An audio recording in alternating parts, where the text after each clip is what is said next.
नमः संस्कृताय सर्वेषां छात्राणां स्वागतं। गायत्री विद्या मंदिर उच्च माध्यमिक विद्यालय सांचौर नगरे। हम नवमी कक्षा का जो 8वां पाठ है उस पाठ की चर्चा कर रहे थे। लोहे तुल्ला, जो लोहे की तुला हैं, जो लोहे की तराजू हैं, हमने कहानी के रूप में भी पढ़ रहे थे। ये एक मित्र भेद नाम का पंचतंत्र का एक भाग है। पंचतंत्र के लेखक कौन हैं? विष्णु शर्मा। विष्णु शर्मा के द्वारा लिखा गया पंचतंत्रम, उसमें से जो मित्र भेद नाम का उनका एक भाग है, उसमें से लोहे तुला नाम का आपका पाठ लिया गया है। अब इस कहानी में क्या था, थोड़ी सी मैं आपके सामने चर्चा कर रहा हूँ। किसी स्थान पर एक जीर्णधन नाम का व्यापारी रहता था, जो बहुत ही गरीब हो गया था, बहुत निर्धन हो गया था। इसलिए उसने विचार किया कि जो व्यक्ति जिस स्थान पर उसने संपूर्ण भोगों का भोग किया है अपने पराक्रम से, उस स्थान पर अगर वो वापस रहता है तो वो अधम कहलाता है। इसलिए उस जगह को छोड़ करके उसको कहीं चले जाना चाहिए। ऐसा विचार करके उसके घर पर एक लोहे की बनी हुई अपने पूर्वजों की कमाई से एक खरीदी गई, क्या थी, एक तुला थी। तुला कहते हैं तराजू को, तराजू थी। तो उस तराजू को वो किसी सेठ के घर पर रख करके विदेश भ्रमण के लिए चला जाता है। खूब समय तक भ्रमण करता है। भ्रमण करने के बाद में जब तक उसकी इच्छा होती है, जितनी उसकी इच्छा होती है उतना वो घूम के, उतना भ्रमण करके वापस अपने नगर में आता है। और नगर में आकर उस सेठ से कहता है कि आप मेरी जो तुला है, मेरी तराजू हैं, उसको मुझे वापस दो। तो सेठ क्या कहता है कि वो तो अभी नहीं है। क्यों? क्योंकि मूसकों ने उसको खा लिया है, चूहे उस तुला को खा गए हैं। जीर्ण धन आ है। अब जीर्ण धन बोला कि भो सृष्टि ने कि हे सेठ, नास्ति दोष ते मतलब तुम्हारा, इसमें तुम्हारा कोई दोष नहीं है। अब देखो वो भी प्रेम से समझा रहा है। कहने का मतलब उसको पता है कि भाई तराजू अब ऐसे में झगड़ा करूँगा तो झगड़े से जो सेठ देने वाला है नहीं, इसलिए वो भी अपनी चाल चल रहा है यहाँ पर। क्या कि कोई बात नहीं सेठ जी, कोई बात नहीं, इसमें आपका दोष थोड़ी है। यदि मूषक ही भक्षिता, यदि अगर मूषकों ने खा लिया है, अगर यदि चूहों ने उस तराजू को खा लिया है, तो इसमें आपका क्या दोष है? आपका तो कोई दोष ही नहीं है। कोई बात नहीं। इद्रिक एव अयम संसार, ऐसा ही ये संसार है, ये तो संसार का नियम है, ये तो संसार में होता आया है ऐसा, ये तो संसार का तो नियम है। क्या नियम है भाई? कि न किंचित अत्र शाश्वतम इतम अस्ति, कोई भी इस संसार में शाश्वत नहीं है।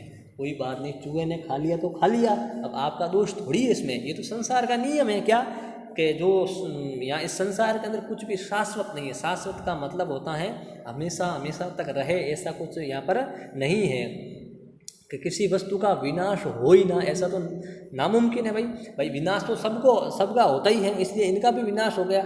ये तो संसार का नियम है कि इस संसार में कोई भी वस्तु शाश्वत नहीं रहती है, हमेशा हमेशा के लिए नहीं रहती है। कोई बात नहीं, हो गया सो हो गया। परम अहम, लेकिन मैं नद्याम स्नानार्थम गमिष्यामि, लेकिन मैं कहाँ जा रहा हूँ? नदी पर स्नान करने के लिए जा रहा हूँ।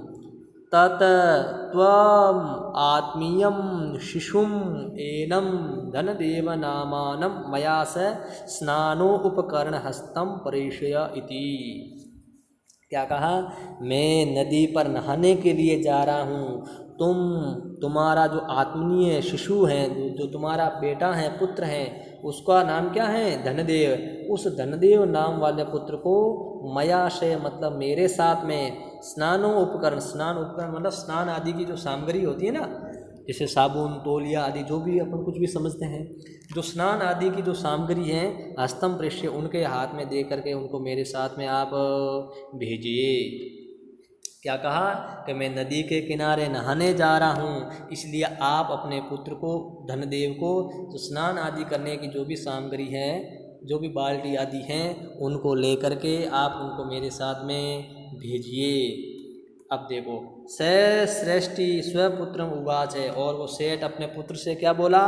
कि वत्स पुत्र, कि पितृव्यो अयम त्व, ये तुम्हारा पितृव्य है। पितृव्य कहते हैं चाचा जी को, अंकल जी को, कि ये तो तुम्हारे क्या हैं? ये तो तुम्हारे अंकल जी हैं। इसलिए स्नानार्थम यास्यति, तुम स्नान करने के लिए इनके साथ में जाओ। तद गम्यताम अनेन सार्धम, इसलिए इनके साथ में जाओ। स्नानार्थम यास्यति, मतलब ये स्नान करने के लिए जाएंगे, तुम भी इनके साथ में जाओ। क्या कहा सेठ ने, ये तुम्हारे चाचा जी हैं, स्नान करने के लिए जाएंगे, तुम भी इनके साथ में जाओ। अतः असौ वणिक शिशु स्नानो उपकरणम आदाह प्रहृष्ट मनः तेन अभ्यागतेन सह प्रस्थितः। क्या कहा, अतो अस, फिर वो वणिक शिशु, फिर वो सेठ का पुत्र, व्यापारी का पुत्र, सेठ जी था ना, उसका बेटा, स्नानो उपकरणम आदाय, स्नान करने के जितने जो भी उपकरण थे, जो भी साबुन, तौलिया, बाल्टी वाल्टी जो भी थी, उन सभी उपकरणों को लेकर के प्रहृष्ट मदा, प्रहृष्ट मतलब प्रसन्न मन से, प्रसन्नचित्त होता हुआ, तेन तेन केन तेन अभ्यागतेन, अभ्यागतेन मतलब उस अतिथि के साथ में प्रस्थित मतलब प्रस्थान कर देता है। अब वो उस सेठ का लड़का था, वो स्नान आदि की संपूर्ण सामग्री लेकर के मन में बहुत प्रसन्न होकर के, प्रसन्न भी हो रहा है कि भाई नदी के किनारे जा रहा हूँ, घूम घाम के आऊँगा वहाँ से, तो इसलिए कह रहा है प्रसन्नचित्त होकर के वो उस अतिथि के साथ में प्रस्थान कर लेता है। तथा अनुष्ठिते, वहाँ उस स्थान पर रहते हुए, सह वणिक स्नानित्वा, वो वणिक स्नान करके, नहा करके, तम शिशुम, उस शिशु को, उस बच्चे को, गिरी गुहाम प्रक्षिप्य, गिरी कहते हैं पर्वत को, गुहाम मतलब गुफा में, प्रक्षिप्य मतलब रख करके, छुपा करके, तद द्वारम उसके द्वार को, वृच्छिलयाच्छाद्य सत्वरम गृहिम आगतः।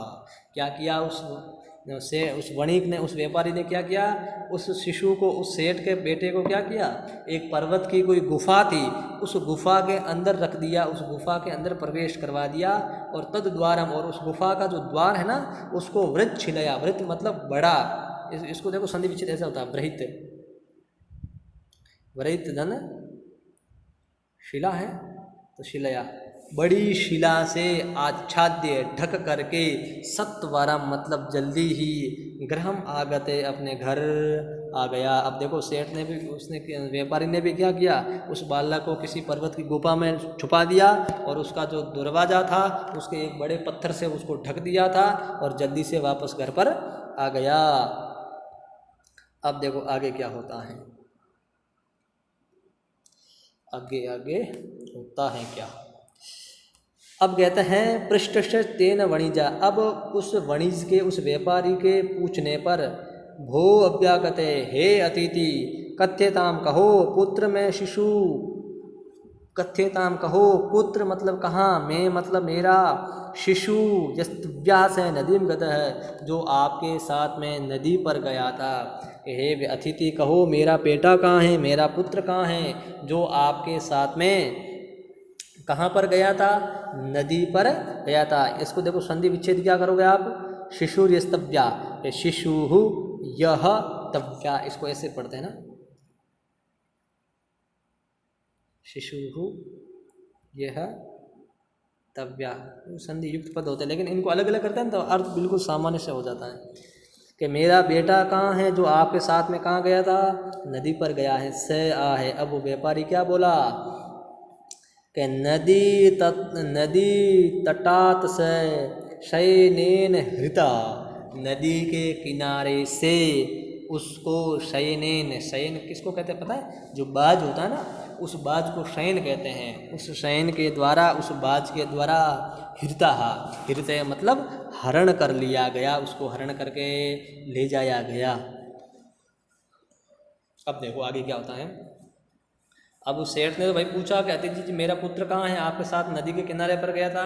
तो सेठ ने कहा कि नदी के किनारे पर कोई बाज आया और आपके बेटे को पकड़ करके ले गया, भाग गया वहाँ से कि वो तो श्रेष्ठ आ है। सेठ जी बोला मिथ्यावादी ने, हे झूठे व्यक्ति, किम क्वचित शयनो बाल हर तुम शक्नोति, क्या कोई बाज है वो किसी बालक को हरण करने में सक्षम है क्या, वो बालक का हरण कर सकता है क्या, कोई भी बाज किसी बालक को उठाकर थोड़ी, ठीक है कोई कीड़ा मकोड़ा होता, कोई सांप वगैरह होता तब उसको तो पकड़ के लेके चला जाता, कोई प्रॉब्लम नहीं है, लेकिन इस बालक को भी क्या वो उठा कर लेके चला गया, क्या झूठा है तू तो कहे। इसलिए कहा कि हे झूठे व्यक्ति, क्या कहा कि हे झूठे व्यक्ति, किम क्वचित शयनो बालम हर तुम शक्नोति, हे झूठे व्यक्ति, क्या कोई बाज किसी बालक का हरण कर सकता है क्या?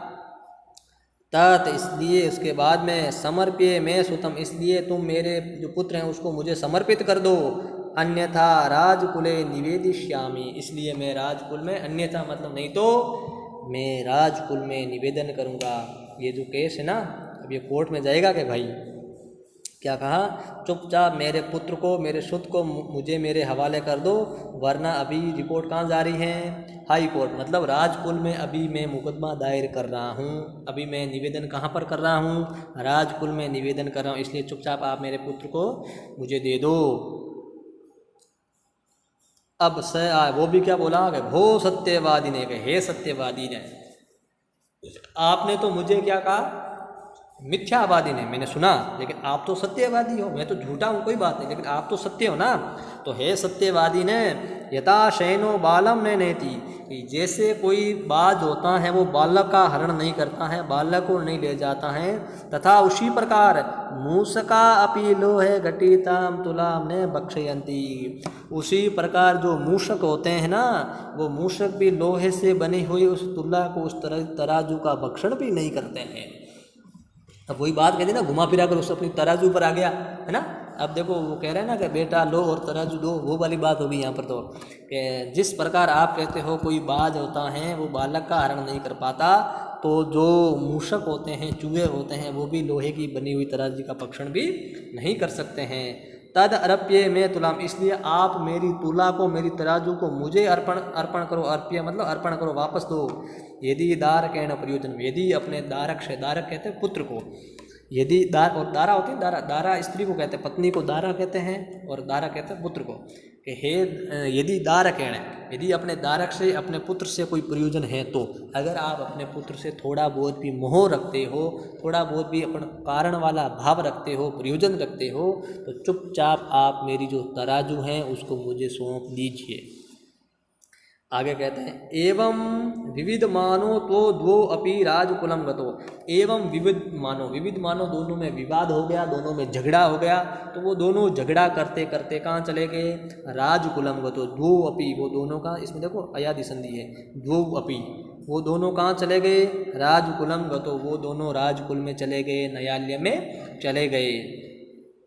तत्र सृष्टि तार सुरेण प्रोवाच वहाँ पर जो सृष्टि सेठ था ना वो झूठा व्यक्ति वो तार सुरेण प्रोवाच जाते ही फटाफट जोर से बोलने लगा बड़े सुरों में बोलने लगा।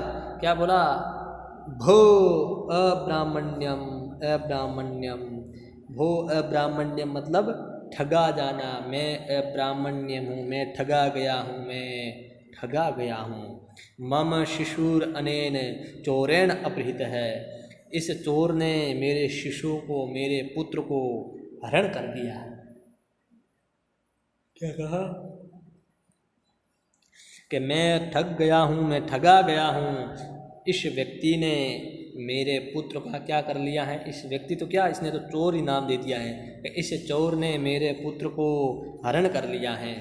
अतः इसलिए धर्म अधिकारिण तमुस्तु भो समर्पिताम सृष्टि सुतः।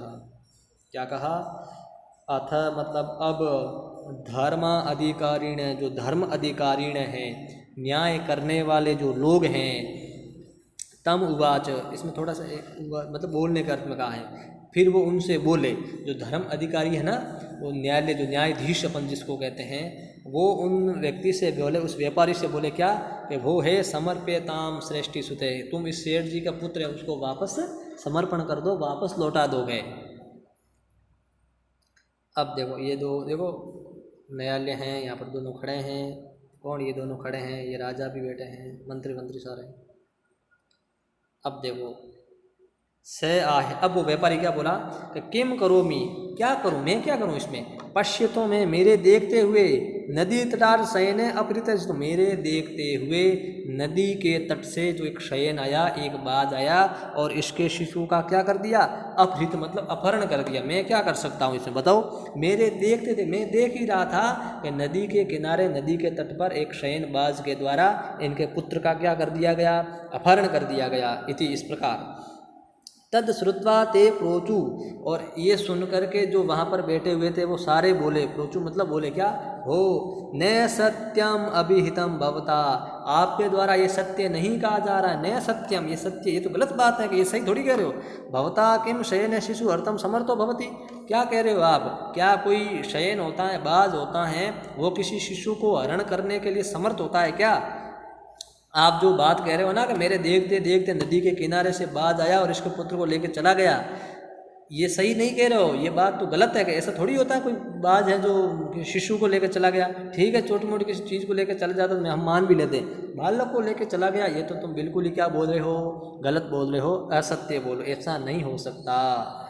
अब यहाँ पर देखो व्यापारी क्या कहता है, स आह वह बोला, भो भो सूर्यता मद वचनम, भो हे सूर्यता मतलब सुनो, मद वचनम मतलब मेरे वचन, मेरे वचनों को सुनो। अब देखो श्लोक बोलता है कि तुलाम लोह शस्त्रस्य यत्र खादन्ति मूषकाः राजन तत्र हरेत क्षेनो बालकम न अत्र संशय।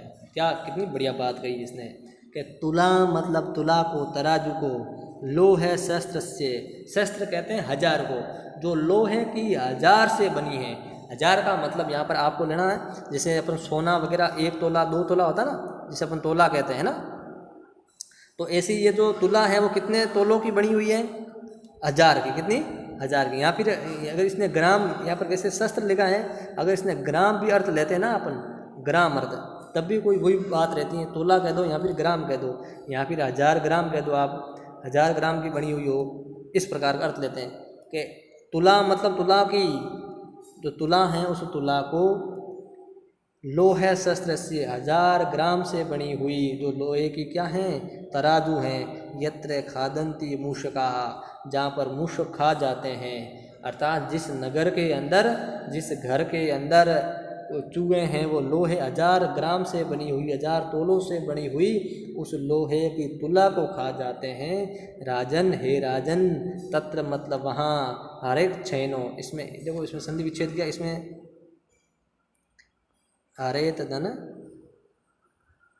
शयनो, इसमें कौन सी संधि पता है आपको, इसके अंदर है हल संधि, और हल संधि के अंदर भी कौन सी संधि, च्युत संधि सबसे पहले आती है, च्युत संधि, च्युत संधि से बना है।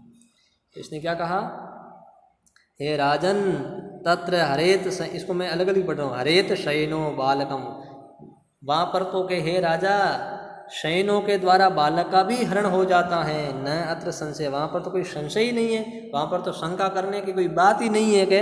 कि भाव क्या वो समझो, क्या कहा इसने कि जहाँ पर जो चूहे होते हैं वो 1000 तोलों के बनी हुई लोहे की तुला को खा जाते हैं, लोहे की तराजू को खा जाते हैं, तो ऐसी जगह पर तो जो बाज होते हैं वो भी बच्चों को उठाकर ले जा सकते हैं, इसमें कौन सी बड़ी बात है राजा, हे राजन, इसमें तो संशय की कोई बात ही नहीं है, इसमें शंका की तो कोई बात ही नहीं है।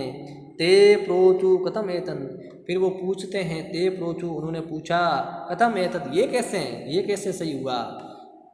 ततः स सृष्टि सभ्यानाम अग्रह, फिर वो सृष्टि होता है, जो सेठ होता है ना, जो तराजू वाला, वो आदित्य अर्थात आरंभ से सर्वम वृत्तांतम निवेदयामासे, संपूर्ण वृत्तांत है उनके सामने निवेदन कर देता है, बता देता है, शुरुआत से लगाकर जब से उन्होंने तुला वहाँ पर तराजू रखी है वहाँ से यहाँ तक की जो कहानी है संपूर्ण उनके सामने बता देता है।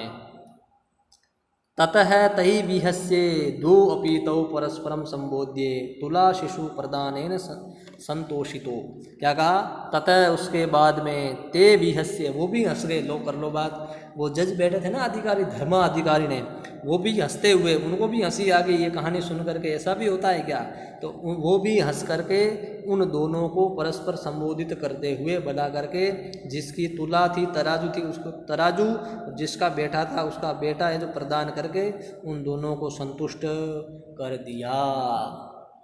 समझ रहे हो मेरी बात है। अब ये जो आपका पाठ है ये क्या हो गया है, पूर्ण हो गया है। इस पाठ के जो भी प्रश्न हैं उसकी अपन अगली क्लास में चर्चा करेंगे। धन्यवाद।